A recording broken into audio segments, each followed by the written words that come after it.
your grades are the brave who fight for you. If you don't gain, they fight in vain. Show them what you can do. Show.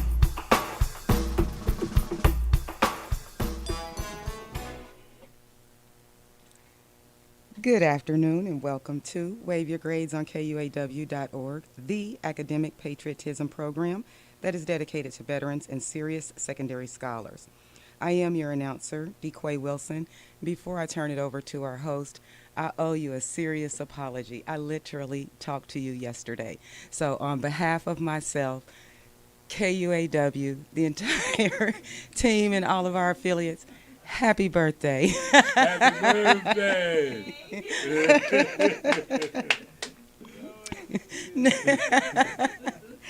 Now, here is, you are so welcome. You are so welcome. Here is our host, civilian urban educator, Carl Boyd. Older. Thank you so very, very much. It is such an honor and a pleasure to be with KUAW.org. And that's just one of the reasons that I would say that it is an honor and a pleasure. KUAW stands for Knowledge, Understanding, and Wisdom, founded by Louis George Walker, who was one of my birthday greeters just a few minutes ago. So I definitely appreciate that. Sitting next to Paris Holly and looking forward to two other guests from the Smart Club, but more than that. When we say that we are talking with distinctive veterans and serious students, Paris Holly, you represent in many ways precisely what we are attempting to do, because on Wave Your Grades, when we say that we want young people to waive their leadership, to waive their community service, to waive their academics, to waive their turnaround if they weren't doing, you represent all of that because you've come in contact with all of those different kinds of young people. So Waive Your Grades invites veterans. We invite those students. But we have been blessed, and DeQuay, you may be able to say better than I, for what number of years, with our first Saturday programs being co-hosted by Valencia Broadus, and those she has brought us. And among those are Paris Holly. So thank you very much for being with us this day. Thank you for having me. Well, I mentioned before we came on that I would have an announcement. And this is a pleasure, this is an honor, and Brother Louis George Walker, in as much as our programs are recorded, so that via various media, the program can be called up later. I get an opportunity for this to be repeated. Let me tell you what it is, and then, Paris, I promise we will get into other items where this program is concerned. But you may or may not know Terry E. Barnes. Terry E. Barnes is the director of the NIA Project. And the NIA Project has as its subtitle, Celebrating Black Girls and Women. The reason for this announcement on this program is because she gave me an opportunity in plenty of time for me to respond, and I was later than I should have been with something that the NIA Project sent out, and let me read just a portion of it. We have an idea for Women's History Month. What if we sent out a tribute every single day dedicated to black women? What if those 31 tributes came from the hearts and minds of 31 black men? And then as she invites us, she says, we'd love for you to be a part of our 31. You can write a letter, recite or write a poem, sing or dedicate a song, or any other creative expression that can be presented via social media. So, I did not recreate, but let me just say to our crew and co-host DeQuay Wilson and guests, so that you'll know for future reference from where I am reading. In 1985, I wrote something called the African American Affirmation of Interdependence. The African American Affirmation of Interdependence in 1985. And in this affirmation, I speak from first a preamble and then to the community, children, elders, and the black woman. I also have the black man, our culture, and family. Then the conclusion. So what I want to do today, in as much as Terry A. Barnes with the NIA Project has given black men an opportunity to write, I shall read what I wrote in 1985 as a part of the African American Affirmation of Interdependence. And I wrote this to the black woman. We respect and admire our African American woman. She has always nourished our bodies and our souls, even when physical nourishment has been scarce and spiritual nourishment has seemed out of place in light of our oppression. She continues to render our hymns of faith and joy, even as she labors in the very kitchen of poverty, being taken for granted and being responsible for child rearing. A kitchen suffocating in the heat of working diligently to make strong men of frail boys, self-respecting ladies of anxious girls, livable homes where there are manless dwellings, where she serves gourmet meals from paltry pantries.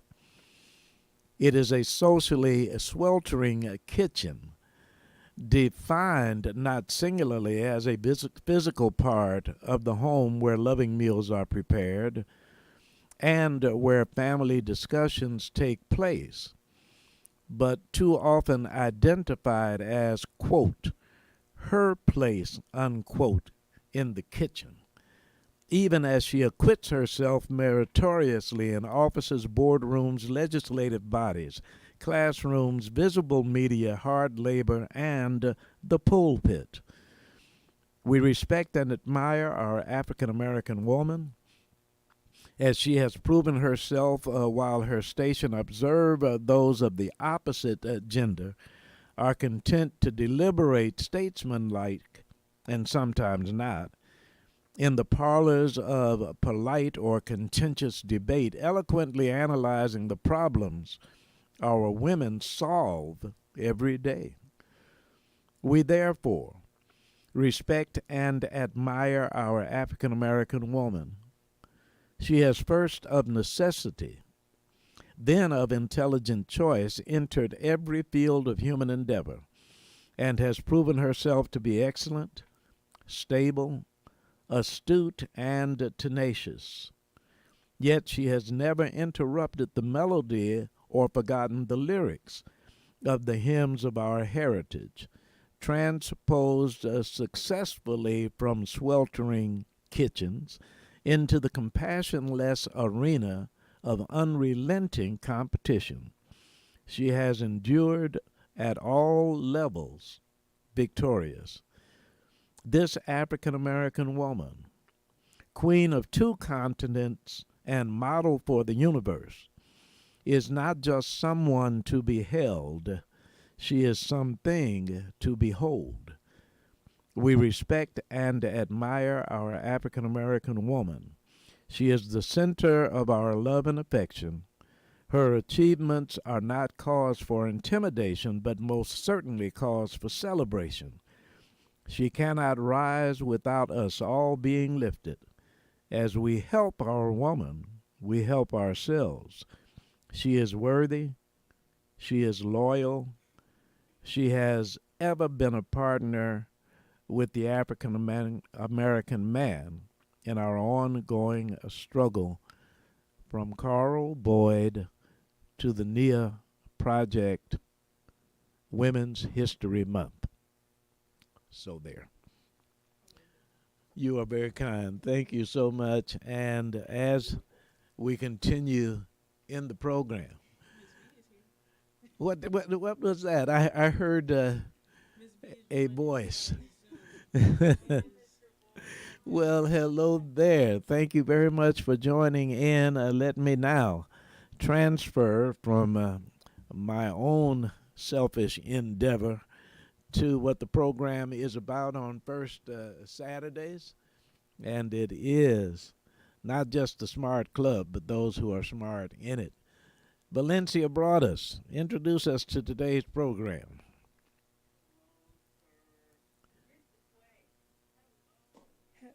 Hello, beautiful. Ah, how are you? Yes, ma'am. Likewise.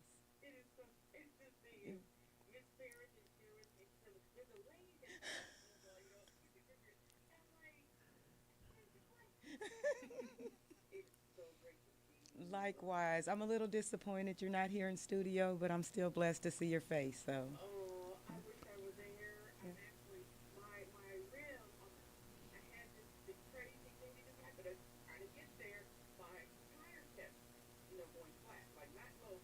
yeah.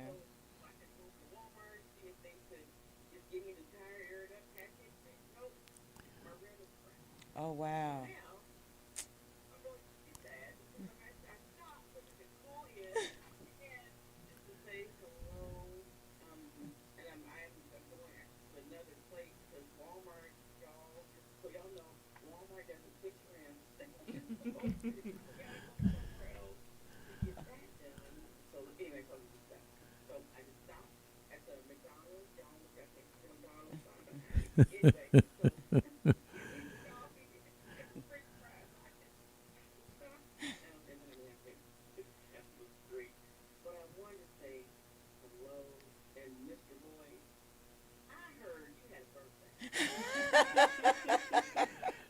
I, I I've actually had more than one.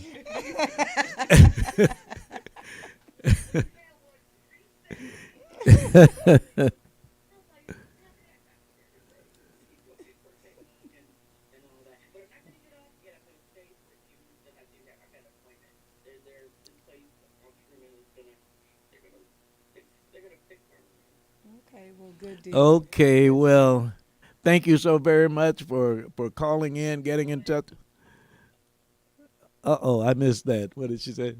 All that Oh, going on. Yeah. well, you know what? We can really appreciate that you have a sense of humor and that you can be in such good spirits with all of that stuff going on.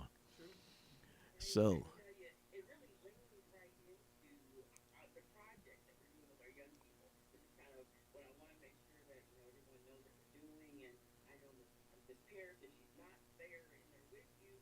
She's here.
Yes.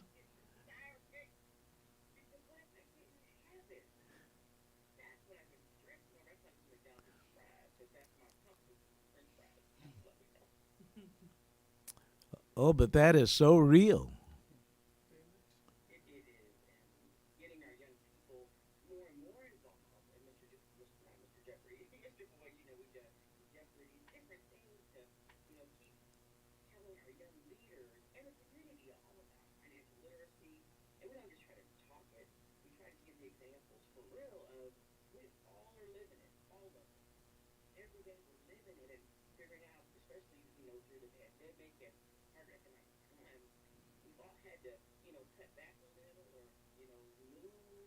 Very much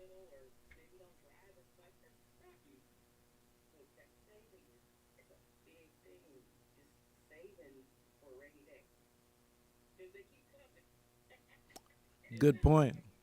Good point.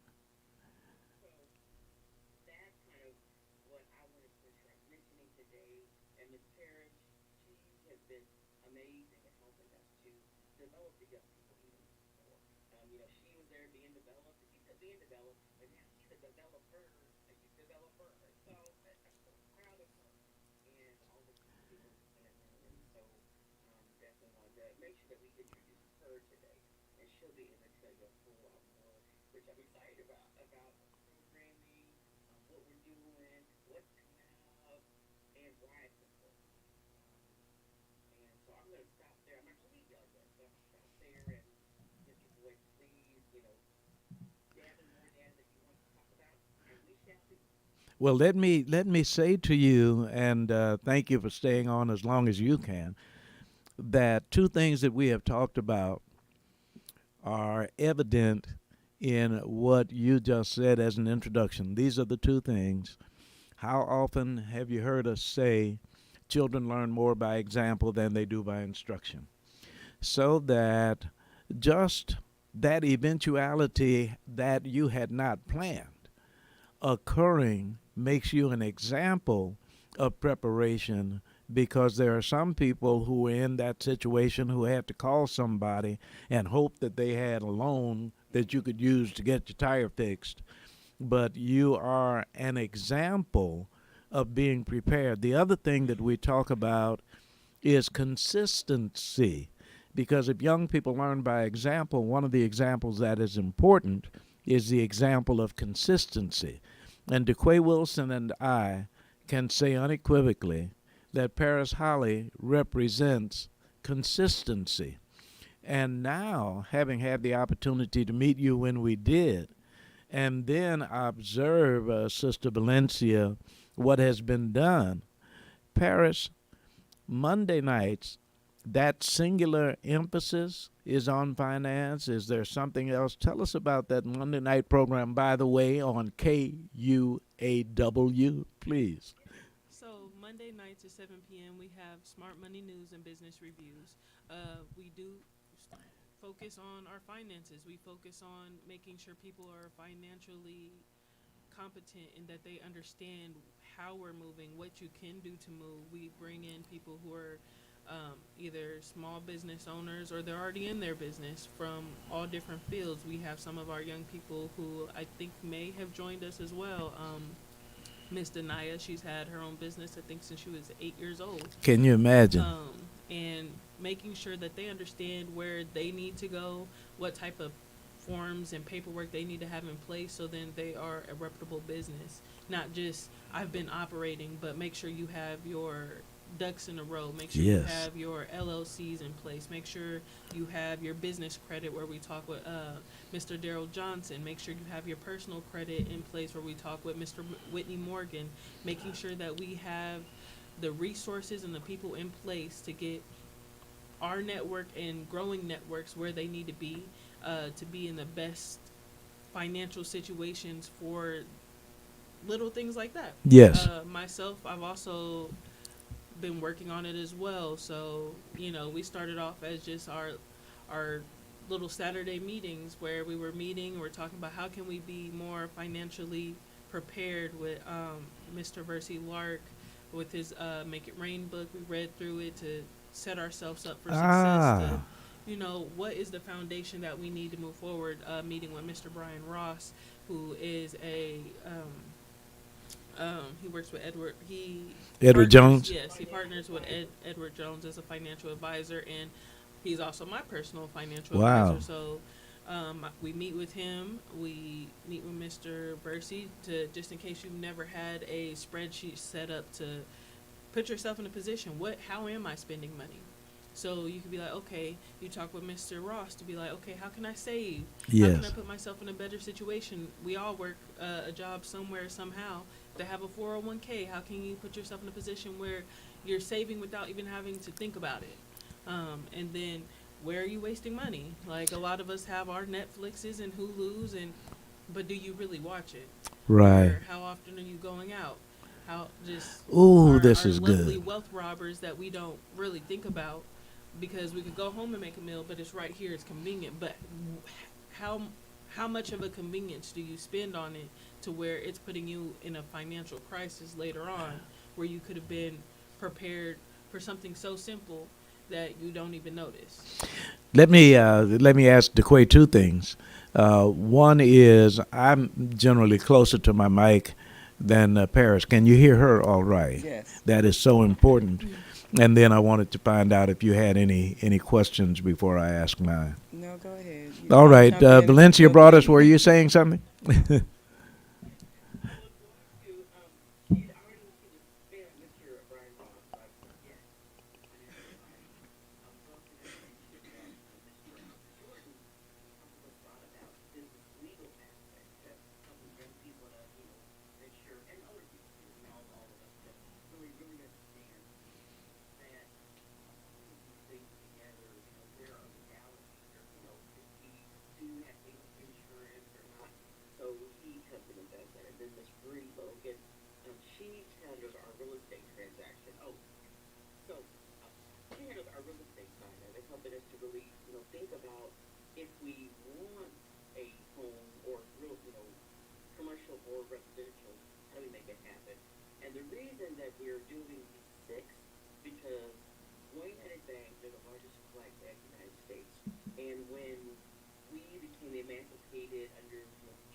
See. Yes. Now, I'm sorry. Go ahead. Yes, one of the things that I think about immediately is with the names Paris Holly mentioned of those who are involved. How many of those whose name you mentioned are people of color? Every last one of them. Every Every last one of one them. of them. And even for what Miss Valencia mentioned, I'm working with them as well. As of today, I officially reached out to Miss Bree Logan Yes. for my housing journey of purchasing a house to look into that. I also, a couple weeks ago, I just reached out to Mr. Alfred Jordan for one of my businesses that I'm Wow. working with. So everybody who is within this circle and even more because they reach out and they also put us in contacts and to where we're networking with more people. um, they've set me up for success in a different way that I may Thank you. not always realize it right now, whatever struggles I may be going through, but I'm a lot further than where I was 3 years ago. And I've been able to experience what HBCU college tours. I work with, small and minority owned businesses, and I use all of that knowledge to not just help myself, but help the next generation and to make sure my kids are also going to be a part of noticing and seeing just black excellence and black greatness, because I think it is important that we don't just see it, they see it. Because Thank they're you. not going to believe it if it's just, oh, I'm in a meeting. They're not seeing what's happening. My kids come, they see, they know you. You've met my kids as well. They come and they're involved in a little bit of everything. This is and Sister Valencia, let us know when you have to go because we want to make sure that you get in what you want to say. But yes, indeed. But but let me say this: we have heard the expression, the cultural deficit model. Now, in schools, the cultural deficit model of teaching is the assumption that this particular group of students are somehow less than. Never. And so we must cater to their inability in order to make them feel better. Listen, we got to get away from that. And what you are doing is so important because the assumption is success, not an exception, but this is who we are. Yes. And that's part of what we're working on. Yes, ma'am. Yes. It is, Mr. Walker, and you all, because you all, talked with us for a year or so about doing a show with the young people, so they can help producing and all that. And really, thank you, because we've given them a little bit of black and to learn on. And again, we can tell those people all the time, do this, don't do this, don't do that, don't do that. But we gotta show them, but they gotta have a place to play and to practice and to see us, and I say play, but that's what meaning in a way of, Yes.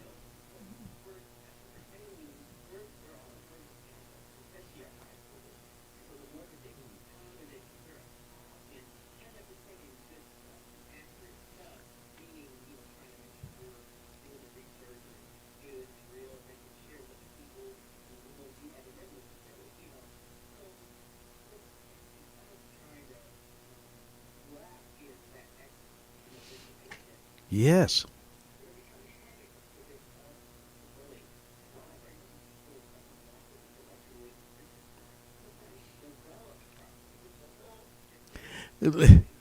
Well, let me suggest to Valencia Broadus and Paris Holly that what you do is so well done and so natural that a lot of people may not understand the depth of the implications in the society we live in today.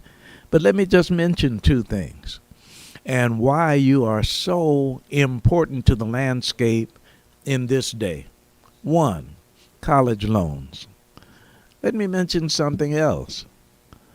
From elementary school through seniors in high school, classroom curricula are now being questioned. Therefore, when I think of Terry E. Barnes, the NIA Project, and if you look at the 7 principles of the Nguzo Saba and the word NIA meaning purpose, and Kuji Chagalia meaning self-determination, this is so critical right now because this is such a, quote, woe is me, unquote, environment. But you have the audacity to say, come visit with us on Monday, and we'll show you through this. We appreciate that. Let me ask you, if someone is interested in becoming involved or getting more information, What is your contact information? Okay. Miss Parrish, you want to share it, or do you want me to? Would you like the email or phone number? Um, the do the email phone number too, but give that email because it's a fun one. It's a fun. I'm gonna give that to Mr. Quay so she can post on the screen because it's a long email and I would like us to make sure that we share it. But just off the tops, the email is yourmoneyyourbusiness@gmail.com. Everything spelled Say it out. again. No, yourmoneyyourbusiness@gmail.com. There's no spaces, no dots, no anything in between. Just yourmoneyyourbusiness@gmail.com. I'm gonna give it to Mr. Quay really quick here so she could also post that if she would like to. That's good. And Okay. the reason that we that email is what why we did that is it really is it's your money and it is your business. But we want to help. We want you to be in the accountability circle with us because it's my money and my business. I mean, it's my prerogative. We get all that. Like, what if I don't want to do something? But it's that the village concept also. And let's do it together. So it's your money and your business at gmail.com, and let us do what we can wherever you want to be to kind of grow, not just as adults, but our young people. And we have an exciting piece coming up. A lot of our young people that have been with us during this year in different ways through our career kitchen, and but also we do outings with them, and ACT prep, stuff like that. They are our researchers. And so we're pulling them back in, and each of our young, which are high schoolers, they each are assigned to one of those transactions, and they help us to do Wow. the research behind it. It does two things. Of course, it makes sure that they're reading, writing, and critical thinking, the whole smart, backdrop, our whole foundational, but it also then connects them to an adult in that area of interest. So they're getting mentoring through osmosis, and then mentoring on adulting principles, that the personal finance and personal development. So we're always trying to make it real. We try to make it real, as real as we can. Um, it's funny. One of our mentors, Mr. Jeffrey Senior, who Yes. was there, I know, with Mr. Walker, earlier today, and as always, with Mr. Walker and Miss Pierce, doing work in our last show last Monday. He said, because I wanted our mentors, our older people, to talk too. He said, "Well, I'm getting mentored too, Mr. Walker. You are wonderful." He's like, it's good to see people like me that like doing what I like to do. And so we got to remember that even us older people, we all need other people to pour into us and to tell us, "Hey, you're doing great," and all that. And so it doesn't stop with the young people. We all need it too. So again, I just want to thank you guys for pouring into Mr. Jeffrey, Miss Pierce, to me, all of us, because we're in it together. And the more that you pour into me, and I'm excited about life and feeling like I'm doing something great, I'm gonna keep pouring it on to the young people, because it's that whole piece of I'm getting some pride too, and I want to make you guys proud, just like we want the people to make us proud. So it's a not triple, trickle effect Yes. of this happiness and joy, and trying to do our best, to be the best versions of ourselves. So with that, if it's okay, I'm gonna time out, if that's okay with you guys, only because if I don't get my car fixed, they're gonna close on Yes. me. Well, I will tell you as you depart from us that what you said is not only extremely important, it was someplace I wanted to take the conversation. And you were saying it and you were smiling, even with a bit of laughter, because it is such a good thing. But let me tell you the context into which I was going to put it, and I mean this very sincerely, and that is two categories: mental health and reduction of violence. And I'm very serious about that because much of what is going on in our community, when we investigate, when we study, when we research our deficit, crime in our community, we are talking about mental illness in some cases.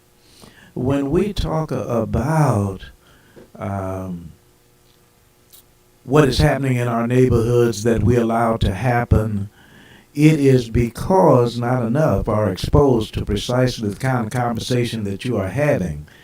When I feel that I am self-sufficient, I am less likely to get so angry that I strike out at someone. Say it. Correct. Yes. And I've even asked the rhetorical question to some of the young people with whom I have worked who claimed gang membership and that kind of thing. And I've asked a very simple rhetorical question. If you were to hit the lottery and you just won $5.2 million and somebody wants to take you out tonight to do something foolish, how likely are you, if you're going to cash in your ticket tomorrow, to do something that would keep you from being able to tonight? Well, the young people look at me like I'm being silly. Well, of course I'm not going to do anything crazy if I've got this coming. Now I would like to bring the conversation around to Monday night on KUAW, because if you pay attention, those are the kind of stakes you are risking when you are not paying attention to what will make you self-sufficient. So my prayer would be, my hope would be that the audience gets larger and larger every Monday on practical things, because personal and mental health issues are involved. Yes, they are. And with those being involved, we still have to be mindful. I'll look at it from at least my standpoint. When I am not financially stable, I am more frustrated. I act out. And then the traumas that we may or may not have endured as children, that's when all those emotions and frustrations tend to present themselves when you're financially in a situation, because now you have to you feel like it's okay to react. You're not thinking logically like, oh, this can affect my next paycheck, this can affect my next business meeting, this can affect this, because you do not see what's directly in front of you. And it puts a different mental burden, in which also tends to cause some form of depression that a lot of people act as if is not a real thing. And our kids go through that as well, whether Wow. people realize it or not. Because if a mother or father is struggling, or even if they're not struggling and they're focused more on making money to make sure they have everything that they need, they see both sides of it. And mentally, they are being developed. And you are not taking each and every aspect into consideration, because every child is different, every brain is different, every person is different, and how they respond will always be different. And when they do respond, you have to understand how you take it into consideration. So when you are at your best mentally, they are at their best mentally, because you can have those conversations. You can Yes. teach them more. You can do more. But as an adult, for a child, when you are mentally and more financially prepared, as in any culture, you are the best version of yourself. So you need to understand how to financially prepare yourself so you're not stressed. You know, I have made presentations where I indicated that when we were growing up, and someone would suggest that we grew up in a poor neighborhood, because I grew up on the south side of Chicago, the Ida B. Wells housing projects, wasn't an affluent area. But when we were coming up, we never used the term poor. We might say broke. That's temporary. Correct. Poor seems permanent. So back to that cultural deficit. Give you an example, and maybe ask some young people to do some research for me. Look at TV commercials. And after you have seen several, I'm going to paint a picture. You tell me who is black and who is white.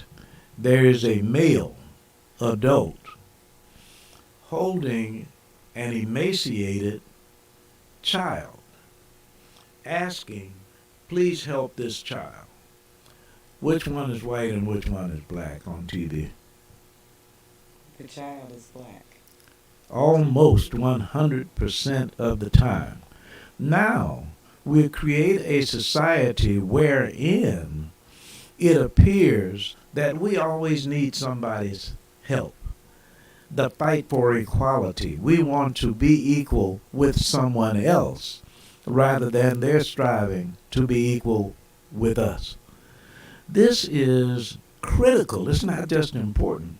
This is critical for our young people. And by the way, I should have asked this question earlier.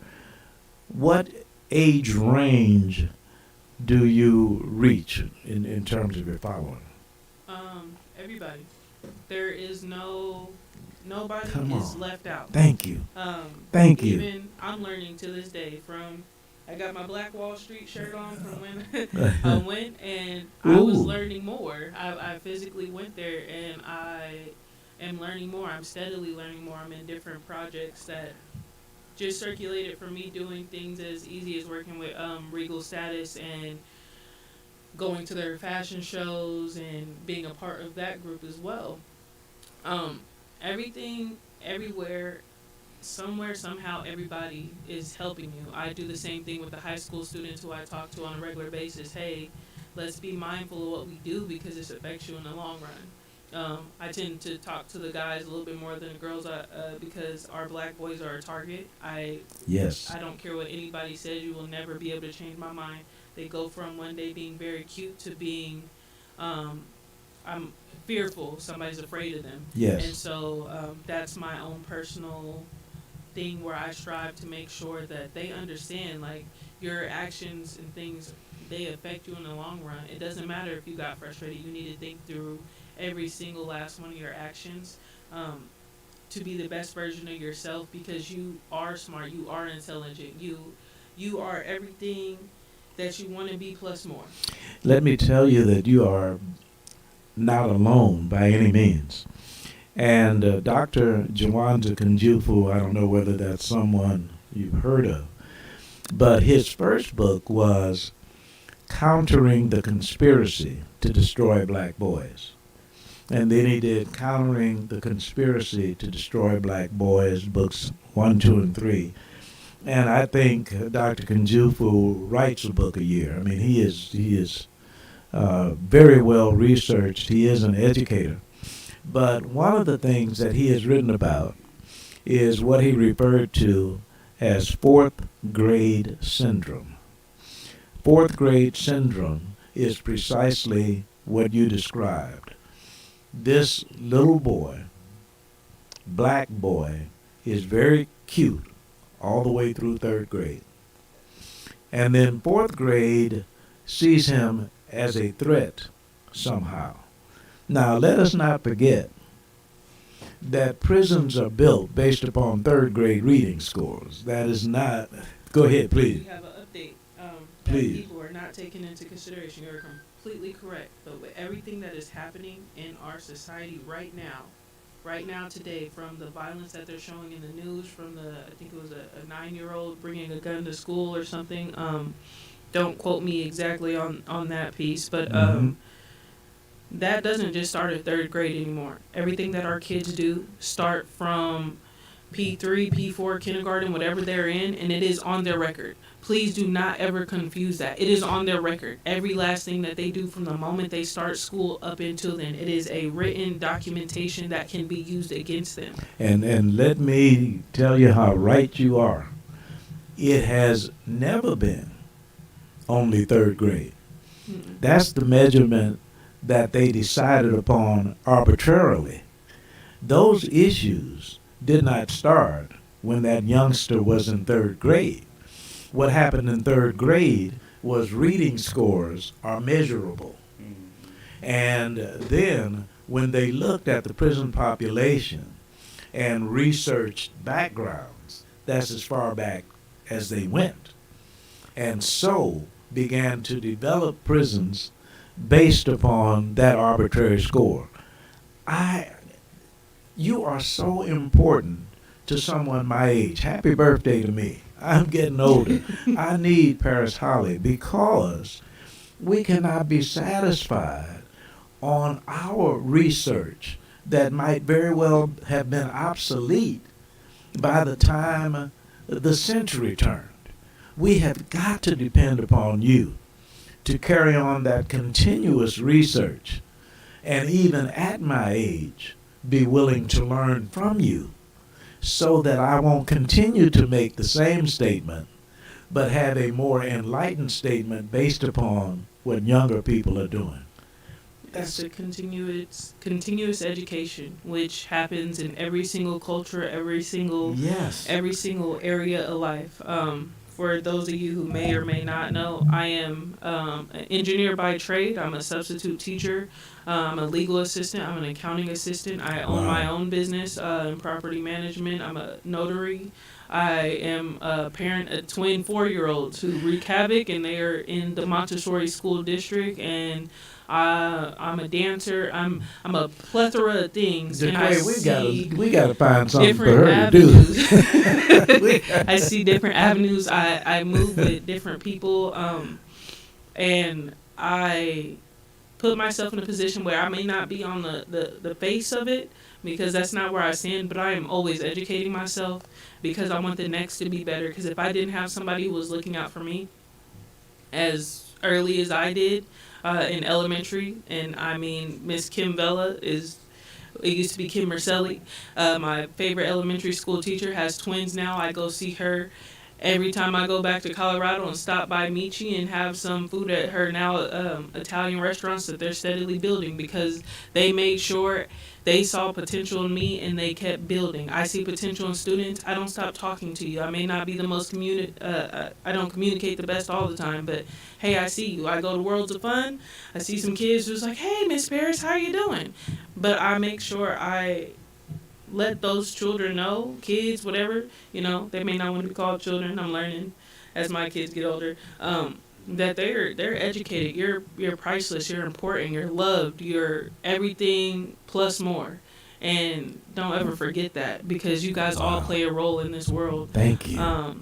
And that reminds me of our violence prevention project. That's a big thing that we did over the summer, and we are bringing that back, as well as financial jeopardy will be happening soon, so we can continue to educate the high school students on their finances, bring them in. We're going to bring them into Smart Money News and Reviews one of these Mondays, so that you could just see how they're learning, what they're gathering. And as we continue to do our career kitchen with Mount Pleasant Church, we'll continue to reach out to those students so they could be in situations where they don't have to be in as many violent situations. So we could continue it over the summer, as well as the Omaha 360 Omaha, or Omaha 360. Mhm. They have a great they're doing great. They continue to do great on how they started their their Violence prevention. violence prevention, from the numbers that they have from 2008 to 2018. Yes. I hope that everywhere around the world will be able to mimic that in some way, shape, or form, because it's beautiful and they need to be recognized for that even more than what they are. And let us mention two names at least, and one is Reverend Darren Faulkner, the 360 Project. And do you know Anthony Butler? No, I do not. Violence I Prevent, the VIP program. One of the reasons I often mention his name is because his emphasis is prevention. So many of us talk about dealing with the problem when it has become a problem. He's trying to keep it from becoming a problem in the first We all place. need to sit at a table together. Well, you will. You will, I promise that, and soon. So we are coming to the end of the program, and I want to get, once again, contact information from Paris Holly and your final statement. Thanking you so much for being with us this afternoon. Well, you can always reach Miss V at 816-612-1083. And feel free to email us at yourmoneyyourbusiness@gmail.com. We will definitely get back to you in some way, shape, or form. My name is Paris Holly. We are also on Smart Money News and Reviews every Monday at 7 p.m. And we'll still be here every first Saturday to come talk with you. Thank you so And much. thank you again to Mr. Walker for teaching me and Jeffrey more and more about the engineering side, so we could help produce this show. Yes. You may not see me always talking on it, but I'm in the background trying to help produce, just like Mr. KUAW. And Mr. Walker does a great job of making us feel comfortable and safe with asking questions, and it feels like a very judgment-free zone, which is great when it comes to learning something new that you are not the most familiar with. So I can thank you. attest to that. Thank you so very, very much. As we find our way to the end of today's broadcast, looking forward to, you said Monday at 7, Correct. KUAW.org. Thank you, Valencia, praying that all is well with your tire. And for taking the time out that you did to be with us on this particular day. Let me turn it over now to our program announcer, engineer, co-host, producer, DeQuay Wilson. Valencia's been doing this for a long time, so I just want to remind you all, if you want to get your money in order, email her at yourmoneyyourbusiness@gmail.com. Tune in every Monday at 7 p.m. on KUAW for Smart Money News and Reviews. And students, you can win a monetary award from our sponsoring organization. You will submit an essay. It will be titled, Heroes You Know You Did Not Know Were Heroes. Your content will identify a veteran at your school. It can be anyone. The essay is chosen and submitted by an adult that gives you permission to read it on this Waive Your Grades program. You will be awarded a monetary prize. Please send your entry or inquiry to stootsforboots@gmail.com. I want to thank you once again for joining us on your Stoots for Boots Waive Your Grades program. We come to you live every Saturday from 1 to 2 right here at the W.E.B. Du Bois Learning Center right here in Kansas City, Missouri. I am your announcer, DeQuay Wilson. Now our host, Carl Boyd, will close with Carl's commentary on academic patriotism and his daily message for students in honor of our veterans from his book, Morning Messages. Thank you so very, very much. As we come to the conclusion of today's program, let me indicate to you that my comment for today is not the most positive. Unfortunately, once again, we send condolences to a Kansas City family, and Ronnie McFadden passed away at age 66. And Ronnie McFadden is a part of the McFadden brothers, Lonnie and Ronnie, and they were inducted into the Jazz Walk of Fame. And this is with the likes of Quincy Jones, Nina Simone. These are Lonnie and Ronnie McFadden. And we have a very good personal relationship with Bishop Sandra McFadden Brown Weaver. She is sister to the McFadden brothers. So from personally, my wife Wanda and me, and from KUAW.org, those who are here today and all, Brother Walker is nodding positively. We extend our condolences to the McFadden family. And so, with the degree of thanks that we can muster, let us just say that we are pleased to be with the KUAW.org family. Thank you, Valencia Brothers. Thank you, Paris Holly. And to students across the USA, your Stoots for Boots message for this day, March 4th. Our troops have a tradition of triumph, so our schools can have a legacy of literacy. March 4th. Our troops have a tradition of triumph, so our schools can have a legacy of literacy. This is Waive Your Grades. My name is Carl Boyd. Thank you for being with us. Gracious God and wonderful Wanda. I'm on my way home.